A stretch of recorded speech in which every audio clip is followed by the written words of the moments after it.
देखिए first exercise की तरफ हम चलते हैं।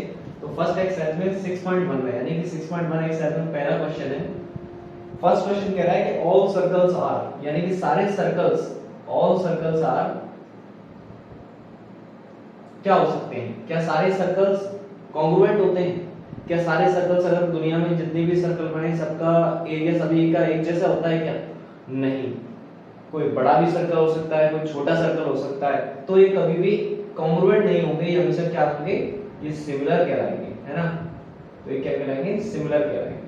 तो सारे सर्कल्स सिमिलर होते हैं, कॉन्ग्रुएंट नहीं हो सकते। सेकंड पॉइंट कह रहे हैं कि all squares are, all squares are, ये भी वही चीज है कि अगर जितने भी स्क्वायर्स देखे जाए, एक बड़ा स्क्वायर बना रहे हैं, एक छोटा स्क्वायर बना रहे हैं, क्या दोनों का एरिया इक्वल है? नहीं हो सकता। तो इसीलिए जब दोनों का एरिया इक्वल नहीं है तो वो कॉन्ग्रुएंट तो कहला ही नहीं सकते, वो क्या कहलाएंगे? वो सिमिलर कहलाएंगे। वो क्या कहलाएंगे? सिमिलर कहलाएंगे। उसी तरीके से कहा जा रहा है थर्ड क्वेश्चन में कि all dash triangles are similar, सारे कौन से ट्रायंगल्स सिमिलर कहलाए जा सकते हैं? तो जितने भी ट्रायंगल्स हैं वो सिमिलर कौन से कहलाए जा सकते हैं? तो देखिए ट्रायंगल भी 3 टाइप्स के होते हैं, एक आइसोस्केलेस, एक स्केलिन और एक इक्विलेटरल। आइसोस्केलेस में 2 साइड इक्वल होती हैं और एक साइड अनइक्वल होती है, तो हम कह भी नहीं सकते कि तीनों का क्या एंगल इक्वल होगा। यानी कि 2 ट्रायंगल्स हैं, एक ये रहा आइसोस्केलेस और एक ये रहा आइसोस्केलेस, तो हम नहीं कह सकते कि इनमें एंगल्स का, जब एंगल का डिफरेंस आ जाता है तो ऐसी कंडीशन में सिमिलरिटी खत्म हो जाती है। तो यहाँ पर इक्विलेटरल ट्रायंगल इक्वल किए जा सकते हैं। स्केलिंग क्यों नहीं कर सकते? कि स्केलिंग भी, उनके बीच में भी कोई ना कोई कुछ भी एंगल बन सकता है, तीनों साइडें अनइक्वल हो सकती हैं, तो उनके बीच में जो एंगल ही अनइक्वल हो जाएंगे तो सिमिलरिटीज तो आ ही नहीं सकती, है ना? तो इक्विलेटरल ट्रायंगल ये एक ऐसा ट्रायंगल है जिसमें कितना भी बड़ा बना दो, कितना भी छोटा बना देंगे हम, तो उनके जो ट्रायंगल्स होंगे वो हमेशा 60 डिग्री के ही रहेंगे, तो जिस वजह से वो क्या कहलाएंगे? सिमिलर कहलाए जाएंगे। ठीक है। उसी तरीके से फोर्थ वाले क्वेश्चन में भी कह रहे हैं कि 2 polygons of the same number of sides are similar, यानी कि कोई 2 पॉलीगन है जिसकी सेम साइड से, मान के चलते हैं वो 2 ट्रायंगल्स ही हैं, है ना, और वो सिमिलर हैं, तो एक बड़ा ट्रायंगल और एक छोटा ट्रायंगल सिमिलर तो है, यानी दोनों के बीच में एंगल सेम होगा। तो ऐसे कह रहे हैं if there corresponding angles are, क्या एंगल्स इसके इक्वल होंगे या अनइक्वल होंगे? तो जाहिर सी बात है सिमिलरिटी के लिए इक्वल एंगल होना हमेशा जरूरी है, तो इसके एंगल्स जो होंगे वो हमेशा क्या होंगे? इक्वल होंगे, तो इक्वल एंगल्स होने चाहिए। तो फर्स्ट वाले में क्या आएगा? इक्वल आएगा, और सेकंड वाले में कह रहे हैं and there corresponding sides are equal या प्रोपोर्शनल। अब आप देखिए एक बड़ा ट्रायंगल है और एक छोटा ट्रायंगल है, बड़े ध्यान से देखिएगा, जब ये बड़े और एक छोटा ट्रायंगल है तो इसकी कोई भी साइड क्या इसकी साइड इक्वल है? नहीं है। अगर ये साइड इसकी इक्वल हो जाती तो ये कॉन्ग्रुएंट ही बन जाते, है ना? फिलहाल इसकी कोई साइड इसकी इक्वल नहीं है, तो जाहिर सी बात है एक दूसरे के प्रोपोर्शनल होंगी। यानी प्रोपोर्शनल का मतलब है कि जिस रेशो से ये बढ़ेगी उसी रेशो से ये बढ़ेगी, तो रेशो दोनों का सेम रहेगा। फॉर एग्जांपल ये ए साइड है, ये बी साइड है और ये सी साइड है, यहाँ पर क्या बनेगा?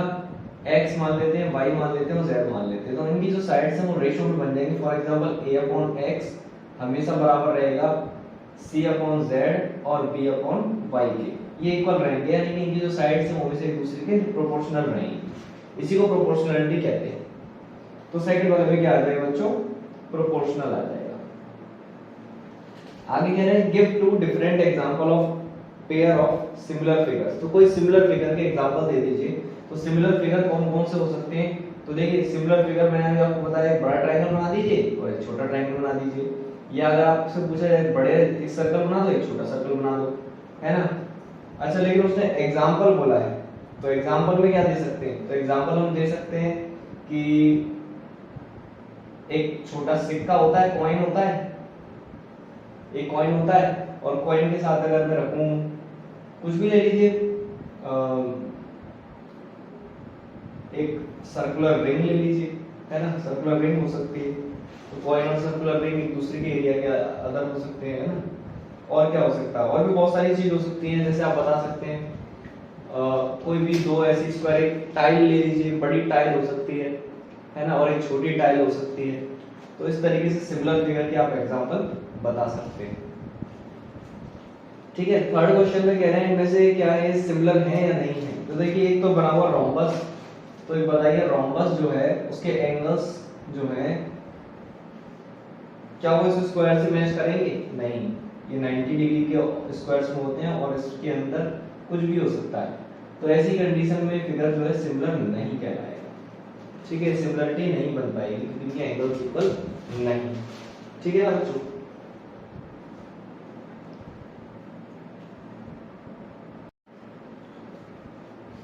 थोड़ा सा और देख लीजिए कि सिमिलरिटी को और समझेंगे क्योंकि इसके अंदर सिमिलर ट्रायंगल के बारे में बहुत कुछ दिया गया है। सारा का सारा सिमिलर ट्रायंगल्स के ऊपर ही है। तो सिमिलर ट्रायंगल्स में और भी क्या चीज होती है, किस तरीके से हम सिमिलर दिखाएंगे? सिमिलर ट्रायंगल्स के अंदर होता क्या है कि कोई मान के चलिए मैंने दो ट्रायंगल लगाए, एक छोटा और एक बड़ा, ठीक है ना, ये सिमिलर है, इसका रीजन क्या है? तो या तो उसके कॉरेस्पॉन्डिंग एंगल्स एक दूसरे के इक्वल होने चाहिए। सबसे पहली चीज जो मैं बार बार बता रहा हूं कि या तो उसके एंगल्स इक्वल हों, कॉरेस्पॉन्डिंग एंगल्स जो हों वो इक्वल होने चाहिए, या फिर यानी और उसकी साइडें जो है वो प्रोपोर्शन में होनी चाहिए। तो ए बी सी जो है वो एक्स वाई जेड के प्रोपोर्शनल होनी चाहिए, यानी कि ए अपॉन एक्स किया तो वो b अपॉन वाई की और c अपॉन जेड की इक्वल होनी चाहिए। तो ये दो चीजों का ध्यान रखना कि सिमिलरिटी में a b c जो साइड्स हैं वो इसके प्रोपोर्शनल भी होंगी और उसके जो एंगल्स होंगे वो भी इक्वल होंगे। ठीक है।